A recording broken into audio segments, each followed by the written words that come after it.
Tonight, we descend. They told Liah it was just a game test, an hour of puzzles, easy money. But when the NPCs started whispering about the night her brother died, a night no one else should know, she realized she wasn't playing to win. She was playing to get out alive. Liah wasn't the type to answer strange emails, but the subject line? Wanted. Horror gameplay tester. High pay. Confidential project. Snagged her curiosity like a hook.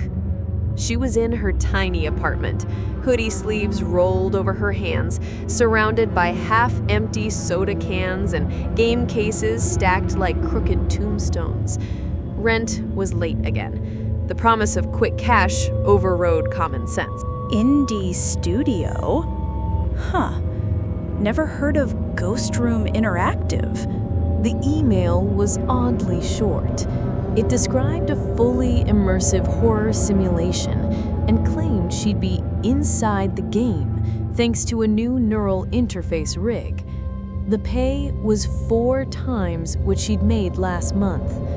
They only needed her for one evening. She replied before she could talk herself out of it.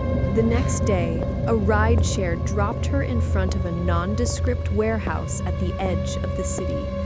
The glass doors reflected an overcast sky. Inside, the air was cool, humming faintly with the sound of servers. Liah? Yeah, that's me. The man was thin, in his 30s, wearing a faded band tee and dark circles under his eyes like bruises. His badge read Evan. He led her through narrow halls to a small testing chamber where a single chair sat beneath an arching metal frame. We're testing a new deep dive VR system. Once you're in, you'll feel like you're actually there. The game will adapt to your reactions, so don't be surprised if it gets personal. Gets personal how? That's proprietary. Just remember it's all part of the simulation. His tone was calm, but there was something in his eyes, like a warning he wasn't allowed to speak aloud. Liah settled into the chair. Cold metal touched the back of her neck, followed by a hiss of air and a wave of dizziness. The room fell away. She opened her eyes to find herself standing in a dimly lit foyer. Old wallpaper peeled in curling strips. A single bulb swayed overhead, casting shadows that seemed too slow to match the movement. Okay, creepy, but manageable. A soft chime echoed, and a glowing text prompt floated before her eyes. Welcome, Liah. Solve the puzzles to proceed. The first puzzles were simple. Arrange books by color, find a hidden key in a dusty kitchen, slide tiles to form a picture. She moved through them easily, the house groaning and sighing around her. But in the third room, a tall figure in old-fashioned clothing stood behind a desk. His face was blurred, like a corrupted video file. You shouldn't be here. Guess that's one way to greet a player. Not after what happened to your brother. Liah froze. She hadn't mentioned her brother to anyone here, and the way the voice dropped on the word brother made her chest tighten. This is in the script, right? The NPC didn't answer, only stared, unblinking, as the bulb above flickered and the walls seemed to lean inward. Liah's pulse quickened. The NPC's presence felt heavier than the air around her, as if the code itself had thickened. She reminded herself it was just a horror game. probably scraping her social media for creepy immersion tricks. Still, the mention of her brother sent a cold ripple down her spine. Yeah, okay, cool Easter egg. Moving on. She skirted past the desk, avoiding the NPC's gaze, and stepped through a warped wooden door. The next corridor was long and narrow, lined with picture frames. At first, the images were simple landscapes. Then she began to notice details. A car crash in the background, a child's toy on the side of a road, a dark figure in a reflection. One frame made her stop. It was a photo of her and her brother, taken when they were kids, sitting on the back porch of their childhood home, the same porch she hadn't seen in over a decade. Okay, that's messed up. The photo's colors bled slowly, reds running like ink in water, faces distorting. She backed away, heart thudding. The corridor light dimmed as though the game was breathing with her. She reached the end of the hall and found another prompt hovering before her eyes. Pause menu unavailable in this section. Curious, she flicked her wrist to bring up the system overlay. Nothing. No map, no quit option, no menu. Just the dark corridor behind her and the closed door ahead. Guess we're committing. The next room was a library, dust motes drifting in stale air. Bookshelves towered, groaning under the weight of sagging tomes. In the center stood a round table with a single candle, its flame leaning toward her as if acknowledging her arrival. You're late. A woman emerged from between the shelves, her face pale, lips cracked. She wore a librarian's apron smeared with dark stains. Sorry, traffic was a nightmare. He's still waiting for you, you know, downstairs. But you can't see him until you finish. Finish? What? The game. Or you'll stay here with us. Liah forced a laugh, but the sound seemed too thin in the space. She glanced toward the exit door, but it had been replaced by a brick wall. The librarian gestured toward the candle. The wax had pooled into strange shapes, like letters trying to form words but melting before they could settle. She picked up the candle and felt the heat bite her skin. The library tilted. Shelves groaned like something alive. She completed another puzzle, rearranging dusty volumes until the wall cracked open. A stairway descended into darkness. As she stepped onto the first creaking stair, a voice, deep, male, spoke from below. I remember the night he died. Do you? Liah froze mid-step. She hadn't told anyone here how her brother had died, not the details, not the night. And yet the words wrapped around her like a cold, wet cloth. It's just the AI. Just the AI. But the darkness below seemed to lean closer, waiting for her answer. Liah gripped the railing as she descended, the wood splintering beneath her fingers. The air thickened, heavy with the smell of damp earth. Each step echoed, but the sound came back distorted, like it belonged to someone else's feet. At the bottom, the stairs opened into a basement lit only by a single swinging bulb. The shadows on the walls didn't match her movements. They lagged, then caught up, then moved ahead of her. You left him alone that night. This is part of the game, right? You're just trying to freak me out. He called for you. didn't hear. She spun toward the voice, but saw only a cracked workbench and old paint cans. Her hands trembled. She reached up to summon the pause menu again. Nothing. Just static fuzzing the edges of her vision. A door stood at the far end of the basement. As she approached, it began to rattle.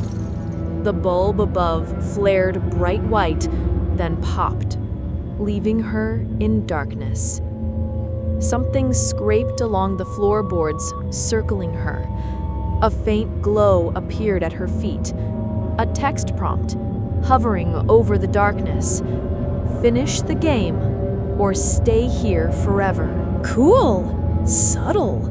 She tried to laugh, but her voice cracked. The rattling door swung open to reveal a hallway, not part of the house's architecture. It was too narrow, its ceiling too low, lined with flickering CRT monitors. Each monitor showed grainy footage, her walking into the warehouse, sitting in the test chair, speaking to Evan. Then, older footage, her in her apartment, sleeping, her at a bus stop, her at her brother's grave. Nope. Nope, nope, nope. The hallway seemed to stretch as she walked, monitors replaying moments she didn't even remember living. One screen showed her as a child, standing in the rain, looking directly into the lens. You can't stop it this time. Her own voice, younger, sharper. She felt nausea crawl up her throat. The corridor ended at a locked gate. A padlock dangled from it, engraved with her birthday. As she reached for it, cold hands, too many fingers, slid over hers and pushed the lock open. The gate groaned aside, revealing a dining room set for one. A single plate steamed with food she recognized instantly. Her brother's favorite meal. Eat, and you'll see him. I'm not doing that. The lights dimmed. The food began to rot on the plate, flesh bubbling and blackening, maggots spilling over the edges. The smell hit her like a slap. She backed toward the door, but it had vanished. In its place was a mirror, tall, old, the glass rippling. Her reflection smiled while she stood frozen. You left him. Now you can stay with him. The mirror rippled outward, a cold wind pulling at her clothes, dragging her toward the glass. She dug her heels into the floor, but the pull only grew stronger, the room melting away until the only thing left was her reflection's outstretched hand. The pull from the mirror was relentless. Liah's sneakers scraped against the floorboards, nails clawing at the wood for grip. Her reflection's smile widened until it split, teeth sharpening into jagged points. It's easier if you stop fighting. Not happening. She yanked backward, but her fingertips brushed the glass. A shock surged up her arm, cold and biting.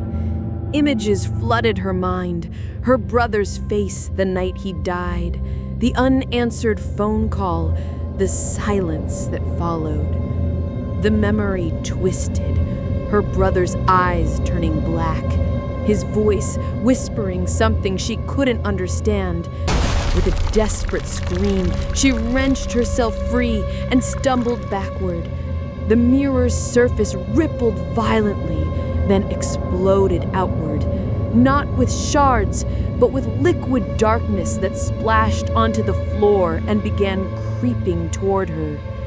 The room shifted. She was back in the foyer where she'd first arrived, but now the wallpaper crawled with shadowy veins, and the front door was gone. In its place hung a single, massive CRT monitor. Final puzzle. Confess. Confess what? Why he died. Her breath caught. The room grew colder, her vision narrowing until only the screen remained. She could feel the game watching her, not just through cameras or code, but with something alive. I wasn't there. I should have been. I ignored his call. I thought he just wanted to vent again. And I didn't have the energy. The monitor blinked. For a moment, the air felt lighter. Then the words changed. Stay with him. The floor dropped away beneath her. She plunged into black water, the cold crushing her lungs. Shapes moved in the depths. Limbs, faces, fragments of places she knew. One floated closer. Her brother, pale, smiling sadly. You don't have to leave. You're not real. Neither is this, but it feels real enough. His hand reached for hers. For an instant, she wanted to take it, to stay, to erase the guilt.